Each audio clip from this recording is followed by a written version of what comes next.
কানে কি সমস্যা হতো?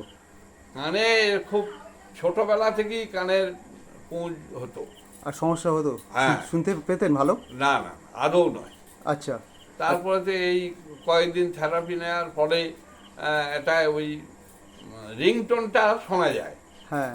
কথা শোনা যায়। আচ্ছা, ওটাও আপনার ঠিক হয়ে যাবে যে মেশিন নিলে, মানে এখন আগের থেকে অনেকটা ভালো হয়েছে তো? হ্যাঁ হ্যাঁ। তো সেটা কত বছরের সমস্যা এটা আপনার?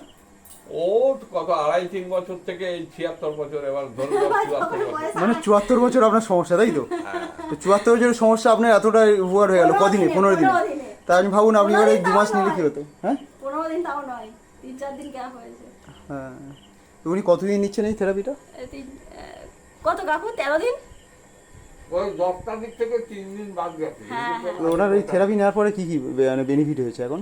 কানের সমস্যাটা ঠিক হয়েছে, আগের থেকে অনেকটা ভালো। প্রসারের তারপরে বললো হ্যাঁ, টয়লেটের যে সমস্যাটা ছিল ধরে রাখতে পারতো না, এখন সেইটাও ঠিক হয়েছে। ক্লিয়ার হচ্ছে অনেকগুলো। এখন অনেক ক্লিয়ার হচ্ছে। হুম হুম, হুম।